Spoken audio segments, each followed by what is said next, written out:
Perjalanan Dimensi Waktu Sang Jenius. Bab 572.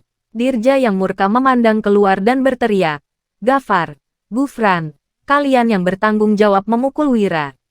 Kedua pemuda di luar balai prefektur yang bertugas mengangkat tandu segera masuk, lalu merebut tongkat kayu dari petugas lain dan hendak gajar Wira. Mereka adalah pelayan di keluarga Muwana. Jadi, mereka harus mengikuti perintah Dirja. Dirja yang merasa puas membatin, "Bocah sombong, aku akan menghajarmu dulu, lalu menyiksamu. Hari ini, aku akan membuatmu mengakui perbuatanmu dengan cara apapun." Kala ini, pintu masuk balai prefektur yang tertutup rapat bergetar hebat. Suara yang keras ini membuat kedua orang yang memegang tongkat kayu tertegun. Kemudian, suara hantaman terus terdengar, seperti ada yang berusaha menerobos pintu. Dirja berujar dengan ekspresi muram, "Coba lihat, siapa yang berani menerobos pintu balai prefektur." Hari ini, Dirja akan menginterogasi Wira menggunakan siksaan berat. Jadi, dia menyuruh bawahannya untuk menutup pintu masuk balai prefektur. Kedua petugas pengadilan bergegas memeriksa. Namun, sebelum sempat mengintip dari celah pintu, tiba-tiba pintu terbuka. Raut wajah Dirja memucat dan tubuhnya gemetaran saat dia melihat pemimpin sekelompok orang yang datang. Sementara itu, Wira menoleh dan tersenyum. Sebuah balok kayu panjang diangkat oleh ratusan orang di kedua sisi. Di paling depan ada Putro dan di belakangnya ada tiga pria tua berambut putih. Mereka adalah Gading, Ismanto, dan Kuswanto yang Wira jumpai di kompetisi puisi naga. Di belakang, ada Gentala, Pramana, Lingga, Wiryawan yang membantu beberapa hari ini, Nohan, serta banyak lagi orang terpelajar dan sarjana lainnya. Sekarang, semua orang terpelajar ini tampak tidak bisa mengendalikan amarah mereka. Kemudian, balok kayu terjatuh ke lantai. Sekelompok orang terpelajar itu menepuk-nepuk debu di pakaian mereka dan mengikuti keempat cendekiawan masuk ke balai prefektur. Segerombolan petugas pengadilan tercengang. Di antara 300-an orang ini, ada belasan orang yang memakai seragam sarjana kerajaan, 50-an orang yang memakai seragam sarjana provinsi, 100-an orang yang memakai seragam sarjana kabupaten, dan yang lain memakai jubah panjang. Semua orang ini memandang Wira yang terluka. Lalu ketika melihat senyum di wajah Wira, mereka merasa sedih sekaligus kesal. Siksaan berat apa yang sudah dialami Wira sehingga tubuhnya terluka patah seperti itu? Jelas-jelas, dia kondisinya sudah separah itu. Tetapi Wira masih bisa tersenyum saat melihat kedatangan mereka. Pantas saja, dia bisa menulis puisi mengenang Dirga dan saat di penjara, dia bisa menulis puisi pantang menyerah. Banyak orang terpelajar yang berlinang air mata sambil menatap Dirja dengan ekspresi marah. Mereka semua ingin sekali menghabisi Dirja. Keadilan pasti ada di dunia ini. Aku akan bangkit dari keterpurukan. Satu hari bagaikan 1000 tahun. Banyak hal yang terlewatkan di luar sana, di mana keadilan. Ternyata, Tuan Wahyudi disiksa sampai seperti ini. Mendedikasikan hati untuk negara. Menetapkan tujuan hidup untuk rakyat. Melanjutkan warisan para orang bijak terdahulu. Dan membawa perdamaian ke seluruh dunia. Pemerintahan kerajaan Nuala ini nggak pantas untuk Tuan Wahyudi. Aku ingin menunggangi kuda melintasi perbatasan musuh dan memukul mundur musuh. Tuan Wahyudi memberikan kontribusi yang begitu besar kepada negara. Pemerintah malah nggak percaya dan membiarkan pejabat keji mempermalukannya. Benar-benar menyedihkan. Dirja, beraninya kamu mempermalukan Tuan Wahyudi seperti ini. Kamu akan dicaci maki seumur hidup. Dirja, sialan kamu. Pramana menyeka air matanya dan menghampiri Wira. Lalu berujar, "Paman Wira, kenapa lukamu begitu parah? Apa mereka mau membunuhmu?" Wira tidak bisa berkata-kata. Dia sama sekali tidak terluka dan Pramana mengetahui hal ini. Namun, sekarang Pramana malah benar-benar menangis. "Jangan sentuh Wira, dia terluka begitu parah. Jangan sampai kamu memperparah kondisinya," ucap Putro seraya menarik Pramana. Putro memandang Wira sembari menyeka air matanya. Lalu berkata, "Maaf, Wira. Aku datang terlambat sampai-sampai kamu harus menderita seperti ini." Wira yang tidak berdaya membatin. "Kak Putro, aktingmu ini kurang meyakinkan." "Wahyudi, Kamu sudah menderita. Kami pasti akan menegakkan keadilan untukmu, kata Ismanto.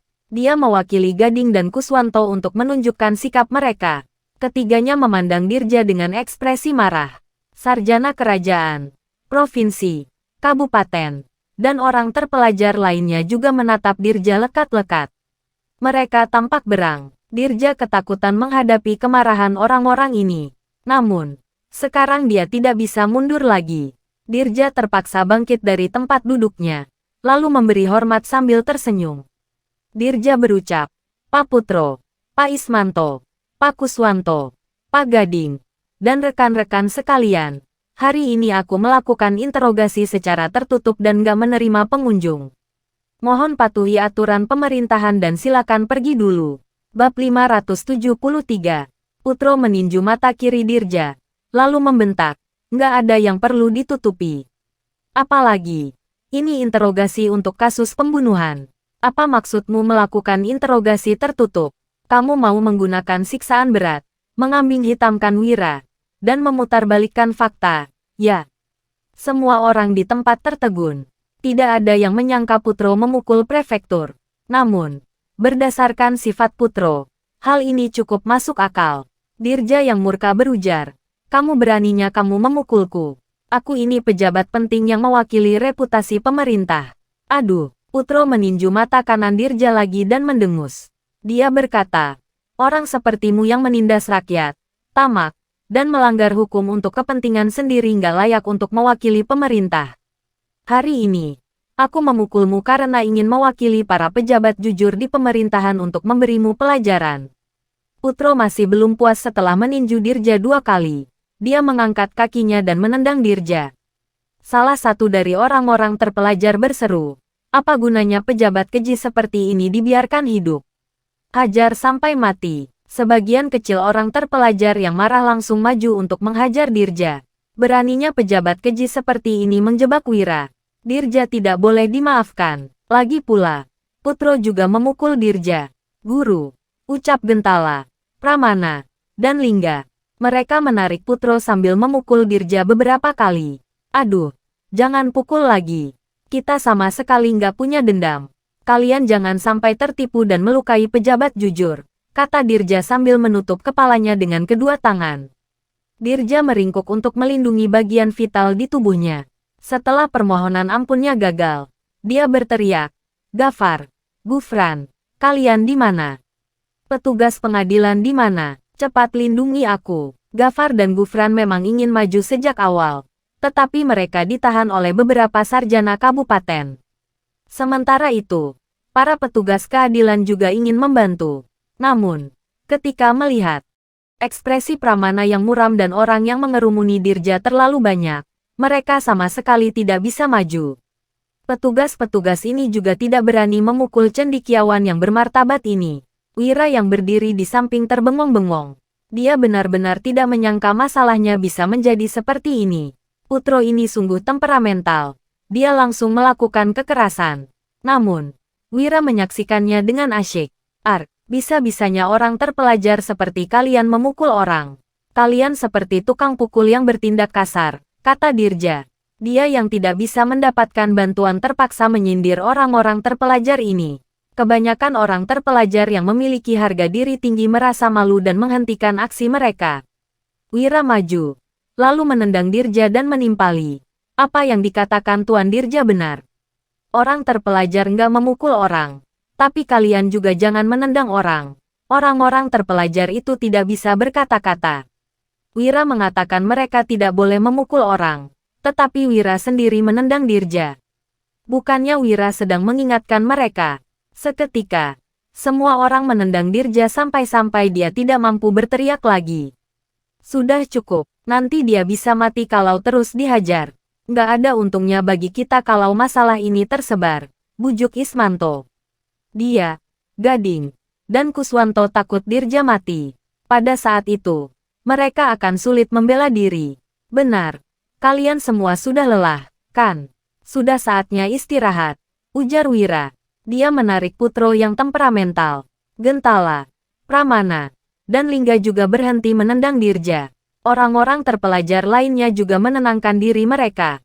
Jika benar-benar membunuh seorang prefektur, mereka pasti akan mendapatkan penilaian yang kurang bagus saat menjadi pejabat pemerintahan kelak. Gafar dan Gufran segera memapah Dirja yang babak belur ke tempat duduknya.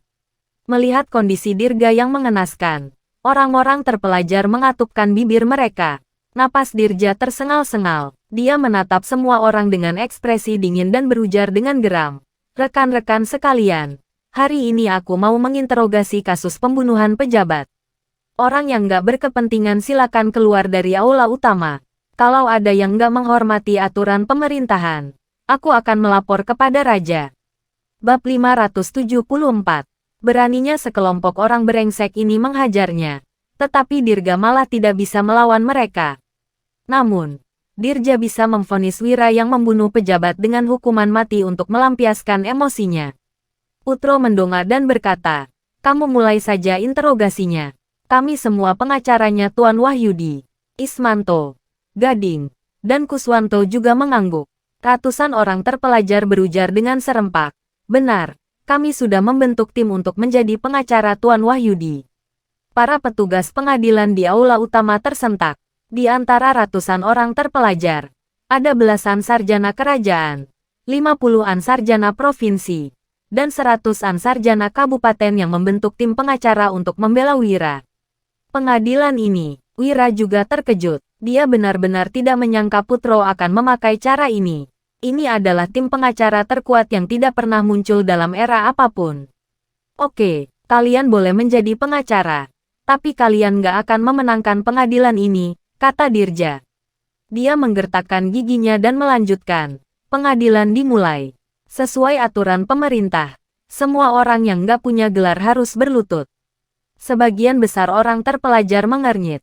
Hanya sarjana kabupaten yang mempunyai gelar sehingga mereka tidak perlu berlutut kepada pejabat. Dirja menyuruh mereka berlutut untuk mempermalukan Wira dan mereka semua. Wira sama sekali tidak khawatir. Dia tidak perlu takut dengan trik seperti ini kalau Putro ada di sini. Putro berkata, "Dirja, sebaiknya kamu mulai saja interogasimu. Kalau kamu berniat jahat lagi, kami akan lanjut menghajarmu sampai mati. Setelah itu, aku akan pergi ke lembaga kejaksaan di ibu kota untuk menyerahkan diri." Ekspresi Ismanto, Gading, dan Kuswanto tampak muram. Ismanto menimpali, "Dirja, dari segi pengetahuan, pencapaian, dan bakat, Tuan Wahyudi sudah pantas mengikuti ujian sarjana kerajaan. Kalau kamu memakai cara ini untuk mempermalukannya, semua orang terpelajar di dunia nggak akan menyetujuinya." Sewaktu terjadi peperangan di kota pusat pemerintahan Jagabu, Ismanto, Gading, dan Kuswanto memang pergi, tetapi tidak terlalu jauh. Mereka bertiga juga tahu tentang kejadian selanjutnya. Wira menjadi penasihat militer dan memberikan kontribusi besar dalam memenangkan peperangan dengan bangsa Agrel. Itulah sebabnya, Putro menulis surat untuk mengundang mereka datang membantu Wira dengan membawa para murid. Mereka tidak akan membiarkan penyelamat negara seperti Wira dicelakai oleh pejabat keji. Banyak orang terpelajar tampak marah. Jika Dirja berani memaksa Wira berlutut, mereka akan bertarung mati-matian dengan Dirja. Salah satu orang terpelajar berteriak, "Benar, Dirja. Kamu akan dicaci maki seumur hidup karena perbuatanmu. Nanti, semua orang terpelajar akan mengadukanmu dan kamu akan dipermalukan selamanya." "Oke," ujar Dirja. Amarahnya memuncak saat melihat orang-orang yang memandangnya dengan garang. Dirja melanjutkan perkataannya dengan geram. "Nggak masalah kalau kalian nggak mau berlutut.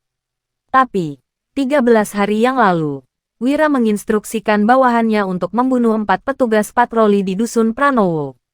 Selain itu, Wira sendiri membunuh seorang kepala petugas patroli. Ini semua alat bukti yang sah.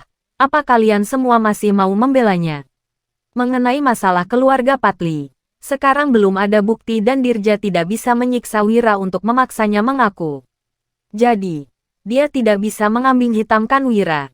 Namun, Wira memang membunuh kepala petugas patroli. Semua orang memelototi Dirja. Mereka sudah mendengar dari Pramana alasan Wira membunuh 5 petugas patroli. Mereka merasa salut pada Wira karena dia berani membunuh pejabat demi teman yang baru dikenalnya. Padahal, Ini adalah kesalahan besar yang akan memengaruhi masa depan Wira-Wira adalah orang yang tekun, setia kawan, jujur, dan ramah. Kemudian, Putro berujar, kamu bilang Wahyudi membunuh pejabat. Mana buktinya? Dirja mengetuk palu dan berseru. Bawa saksi 15 petugas patroli memasuki aula. Melihat Dirja yang babak belur, mereka terkejut, lalu segera berlutut. Dirja menjelaskan, waktu itu, 20 petugas patroli pergi ke Dusun Pranowo. Wira membawa bawahannya untuk membunuh 5 petugas patroli dan ini 15 petugas patroli yang tersisa. Dirja menatap semua orang dengan dingin, lalu melihat petugas patroli dan bertanya, katakan, siapa yang membunuh Agra dan 4 orang lainnya? Dia, ujar 15 petugas patroli sambil menunjuk Wira. Mereka terlihat agak ketakutan. Wira hanya tersenyum dan tidak berbicara mengenai pembunuhan 5 petugas patroli. Dia memang tidak berniat menyangkalnya. Bab 575. Semuanya. Kalian dengar sendiri, bukan? Apa kalian masih ingin melindunginya? Dia sudah membunuh 5 pejabat dan membantai abis 1 keluarga, ujar Dirja dengan angkuh. Omong kosong. Putro menghampiri 15 petugas patroli itu, lalu berujar, katakan padaku. Kenapa Wahyudi membunuh Pak Agra dan 4 petugas patroli itu? Dirja mencibir di atas aula. Putro benar-benar konyol jika berharap dirinya akan mendapatkan kebenaran dengan bertanya terus terang seperti itu. Pak Agra membawa ke-4 orang kepercayaannya itu untuk membunuh keluarga Patli. Mereka juga melecehkan istri dan pelayannya. Tuan Wahyudi murka dan lepas kendali hingga membunuh 5 orang itu. Jelas salah satu petugas patroli. Para petugas patroli lainnya mengangguk membenarkan. Ekspresi Dirja berubah drastis. Dia memelototi 15 orang itu dan berseru marah. Omong kosong apa kalian? Siapa yang memerintahkan kalian untuk memfitnah Pak Agra dan yang lainnya? Siapa yang sudah menyuap kalian? Dirja benar-benar tidak menyangka bahwa ke-15 petugas patroli ini berani mengatakan yang sebenarnya. Dia telah memperingatkan, mendesak, mengiming-iming, hingga mengancam ke-15 orang itu agar mereka tutup mulut soal kejahatan Agra. Dengan begitu, Wira bisa diadili atas tuntutan membunuh pejabat. Saat itu, 15 orang ini bersujud dan menyanggupi. Tak disangka, mereka akan berkhianat sekarang. Pak Dirja, kami berbicara apa adanya. Pak Agra benar-benar keji, ujar salah satu petugas patroli. Ke-15 petugas patroli itu menundukkan kepala dan tubuh mereka gemetar ketakutan. Pramana telah memberi mereka masing-masing 10 juta gabak dan bersumpah untuk melindungi keluarga mereka. Sebagai gantinya, mereka disuruh jujur dan tidak memihak Dirja. Dengan uang 10 juta di tangan, meskipun mereka kehilangan pekerjaan sebagai petugas patroli, mereka masih bisa hidup sejahtera hingga akhir hayat. Selain itu, Dirja telah bertugas di kota pusat pemerintahan Lokana selama 3 tahun. Tidak lama lagi, dia akan segera dipindahkan. Poin terpentingnya, Dirja sama sekali tidak akan memberi mereka keuntungan. Jadi, setelah menimbang-nimbang, mereka setuju dengan tawaran Pramana. Saat Dirja tengah memaki ke-15 orang itu dengan sekujur tubuh gemetar, Putro bertanya lagi. Apa kalian tahu alasan Pak Agra dan ke-4 kaki tangannya pergi ke Dusun Pranowo untuk membunuh seluruh keluarga Patli dan melecehkan istrinya? Seorang petugas-petugas patroli menjawab dengan cepat.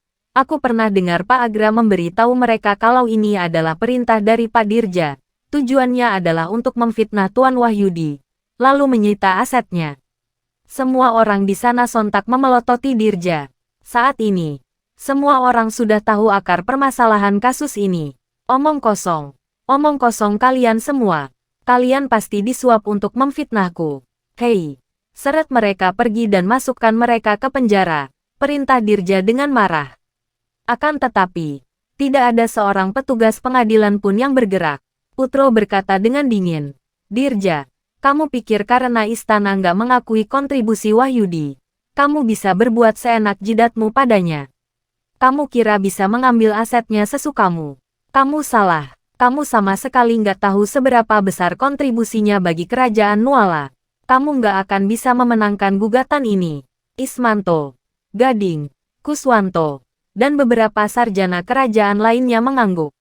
Wira tidak hanya mengalahkan bangsa Agrel, tetapi juga telah membuat strategi hebat yang bisa memakmurkan kerajaan Nuala selama 100 tahun. Tidak berlebihan untuk mengatakan, jika raja tidak salah paham, Wira mungkin bisa menjadi menteri dalam kabinet dengan pencapaiannya yang luar biasa itu. Kalau begitu, kita minta Pak Gubernur untuk mengadili kasus ini. Aku pastikan kalau aku akan terbukti nggak bersalah. Saat itu, nggak ada seorang pun yang memfitnahku yang bisa kabur, ujar Dirja dengan dingin sambil mengangkat kepalanya. Gubernur provinsi ini juga merupakan pejabat dari faksi penasihat kanan. Dia adalah anteknya Jerry, Menteri Perekonomian dari faksi penasihat kanan. Beberapa hari yang lalu, Dirja memberikan 500 juta pada Jerry. Jika kasus ini diadili oleh gubernur, Dirja pasti menang. Ke-15 petugas patroli tadi mulai gemetar ketakutan. Sementara itu, Wira mengernyit. Kasus ini akan berlarut-larut jika dibawa ke kota provinsi. Tap, tap, tap. Mendadak, sekelompok kuda memasuki balai prefektur dengan cepat. Sekelompok pria berpakaian motif piton hitam dengan pedang yang tergantung di pinggang bergegas masuk ke aula balai prefektur dengan ekspresi garang. Bab 576. Pasukan Rahasia Naga. Melihat sekelompok orang itu, Putro dan belasan sarjana kerajaan lainnya mengernyit. Setelan ular piton bisa dikenakan oleh raja dan bangsawan. Namun, setelan warna hitam adalah warna yang khusus dikenakan pejabat kecil. Kerajaan Nuala menggabungkan makna mulia dan rendah ini untuk dijadikan seragam pasukan rahasia kerajaan. Secara naluriah, pejabat sipil kerajaan Nuala tentu saja menolak dan sangat menentang pasukan rahasia naga. Untungnya, pasukan rahasia naga tidak menonjolkan diri dan hanya muncul untuk menangani kejahatan serius. Kini, kedatangan pasukan rahasia naga ke kota pusat pemerintahan Lokana mengindikasikan kasus besar akan terjadi. Beberapa orang tanpa sadar memikirkan beberapa ramalan yang beredar di masyarakat akhir-akhir ini. Dirja segera berdiri dan berkata, "Salam, bolehkah aku tahu maksud kedatangan kalian ke sini?" Pemimpin pasukan rahasia naga mengangkat dekret dan berujar, "Kami datang berdasarkan titah yang mulia. Dirja, prefektur kota pusat pemerintahan Lokana dan Satria, berkomplot dengan bandit dengan maksud melakukan pemberontakan. Yang mulia memerintahkan untuk mencopot jabatan keduanya dan membawa mereka ke ibu kota untuk diadili. Jabatan prefektur untuk sementara akan digantikan oleh wakil prefektur setempat. Dekret resmi akan disampaikan dalam beberapa hari. Titah ini diturunkan bak guntur. Ada yang merasa senang. Ada pula yang merasa tertekan. Wira menghela napas lega. Setelah menunggu selama setengah bulan, hari ini akhirnya tiba. Dirja memberontak. Memangnya kamu nggak pernah dengar tentang ramalan yang menyebar ke seluruh kota pusat pemerintahan Lokana akhir-akhir ini? Patung tembaga bermata satu muncul. Pemberontakan terjadi. Larasati jatuh. Muwana bangkit. Medang perang Lokana. Dirja pemimpinnya. Pantas saja, ramalan ini sudah menyebar ke seluruh provinsi Donosobo. Ternyata Dirja berencana memberontak. Ramalan itu pertama kali disebar oleh para bandit gunung. Pantas saja Dirja nggak sanggup mengalahkan Wolfi dari Kabupaten Hiloka. Rupanya dia berkomplot dengan bandit untuk memberontak. Sekarang, aku mengerti alasannya mau mencelakai Tuan Wahyudi. Tuan Wahyudi adalah ahli dalam bidang militer. Selama ada Tuan Wahyudi, pemberontakan nggak akan pernah berhasil. Jadi, pemberontak ini bermaksud menyingkirkan Tuan Wahyudi duluan. Orang keji ini adalah ancaman bagi kerajaan. Dia harus dihukum. Para pelajar, sarjana kabupaten, dan sarjana provinsi yang merasa telah menguak kebenaran pun berseru marah. Namun, beberapa orang seperti Putro, Ismanto, Kuswanto, Gading, dan belasan sarjana kerajaan lainnya tanpa sadar menatap Wira dengan ekspresi rumit. Mereka juga telah mendengar tentang 3 ramalan yang beredar luas itu. Mereka mencurigai ramalan-ramalan ini sebagai upaya Wira untuk menyelamatkan dirinya sendiri setelah ditangkap. Namun, setelah pantang menyerah tercipta, mereka yang ingin menyelamatkan Wira pun tidak mengatakan apapun. Sementara itu, Wira memasang tampang bingung. Seolah-olah dia tidak tahu apa-apa dan tidak berdaya. Dalam masyarakat dengan hierarki ketat ini, seseorang harus menggunakan strategi tertentu untuk menghadapi penindasan pejabat kerajaan. Pilihan pertama adalah mengumpulkan pasukan untuk memberontak. Pilihan keduanya yaitu mengandalkan orang dengan kekuatan yang lebih besar dari pejabat yang ingin dihadapi. Kekuasaan tertinggi di kerajaan Nuala berada di tangan raja. Tidak seorang pun yang diizinkan menantang kedaulatan raja. Menggulingkan Dirja hanya dengan mengandalkan beberapa ramalan adalah hal yang mustahil. Namun, dengan tambahan beberapa bukti ramalan dari ratusan tahun yang lalu, yakni patung tembaga bermata satu itu, segalanya jadi berbeda. Tidak peduli apakah Dirja sungguh-sungguh ingin memberontak atau tidak, istana tidak akan tenang dan pasti segera mengadilinya. Demi menghindari kecurigaan, Wira harus masuk penjara. Dengan begitu Ispohan, Pegunungan Dajore, dan ngarai naga biru yang dari luar tampaknya menaruh dendam pada Wira bertindak, Wira tidak akan dikaitkan dengan mereka. Dirja berujar dengan peluh membasahi dahinya. Fitnah. Ini fitnah. Aku selalu setia pada Yang Mulia. Pengadilan bisa jadi buktinya. Setelah aku menangkap Wira, ramalan dan beberapa bukti ramalan muncul. Dia pasti menjebakku. Ketiga ramalan itu disebarkan oleh para bandit di Ispohan, Pegunungan Dajore, dan ngarai naga biru. Dialah yang berkomplot dengan para bandit itu. Semua ramalan itu juga pasti ulahnya. Beberapa cendekiawan memandang Wira. Mereka juga memiliki kecurigaan ini. Bagaimanapun, semua ini terlalu kebetulan. Saat Wira hendak membela diri, beberapa orang sudah mendahuluinya. Diam, Dirja. Kamu kira kami bodoh? Setelah Tuan Wahyudi pergi ke kota pusat pemerintahan Jagabu tahun lalu, dia sudah banyak berjasa. Pertama, dia membunuh Pitonu dari Pegunungan Dajore. Kemudian, dia membunuh Latatu dan menangkap Mary dari Ispohan. Dia memeras bandit Ispohan sampai mereka jatuh miskin. 2 tahun lalu, dia juga menghabisi Wolfi dari pasukan Wolpin dan menangkap begitu banyak pemberontak di Kabupaten Hiloka. Para bandit dan pemberontak itu menaruh dendam besar pada Tuan Wahyudi. Mana mungkin mereka bersedia membantu Tuan Wahyudi? Selain itu, kamu menjebloskan Tuan Wahyudi ke penjara. Mana mungkin dia bisa berhubungan dengan dunia luar? Begitu mendengar Dirja menuduh Wira memanipulasi keadaan, banyak cendekiawan langsung meledakkan amarah mereka. Sejak Wira mengalahkan bangsa Agrel, banyak jasanya yang terungkap ke publik. Orang-orang yang menaruh dendam padanya juga diungkapkan terang-terangan. Wira diam-diam mengacungkan jempol. Ucapan orang-orang ini masuk akal. Dia bahkan tidak bisa membantahnya. Beberapa cendekiawan yang tadinya meragukan Wira juga tanpa sadar melepas kecurigaan mereka. Di dia. Aku, ujar Dirja terbata-bata. Bab 577. Dirja hampir menangis saking paniknya.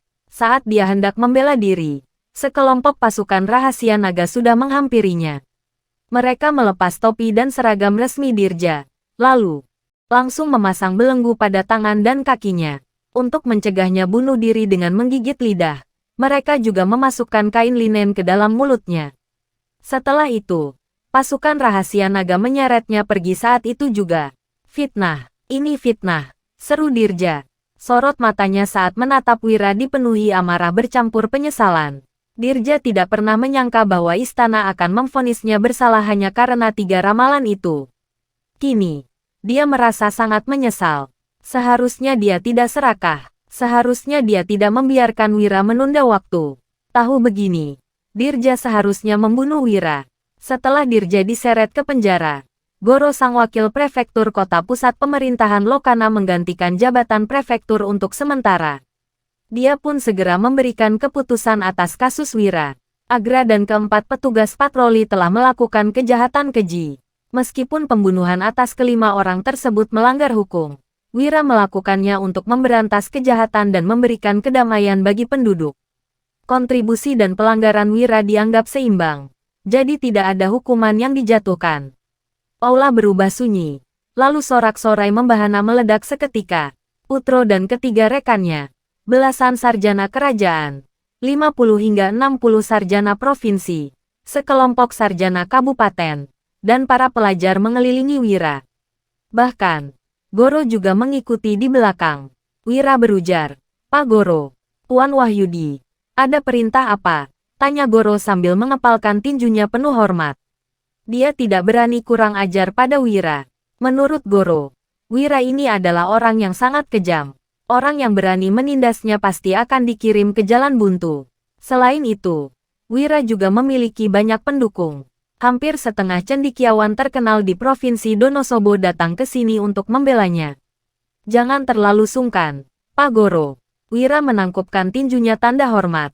Lalu melanjutkan, aku sudah dipenjara selama setengah bulan. Di sana, ada seorang tahanan bernama Mandra yang menjagaku dengan baik. Dia ditangkap karena membuat masalah saat mabuk dan sudah mendekam di penjara selama 2 bulan. Goro buru-buru berujar, jangan khawatir, Tuan Wahyudi. Aku akan menyuruh seseorang untuk segera membebaskannya. Terima kasih, balas Wira. Dia menangkupkan tinjunya, lalu segera pergi dari situ. Jika bukan karena perlindungan Mandra, Wira pasti sudah ditindas oleh para tahanan lain di penjara. Setelah meninggalkan balai prefektur, Wira pergi ke restoran terbesar di kota pusat pemerintahan Lokana, yakni Restoran Bahagia.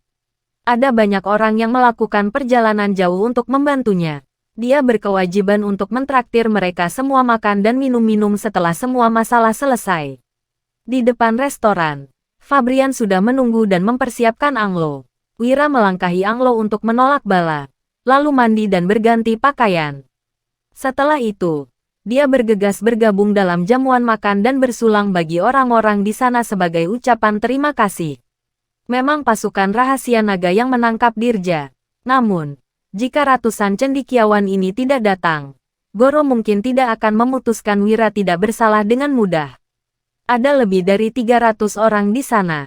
Mereka dibagi menjadi 8 orang per meja sesuai reputasi mereka.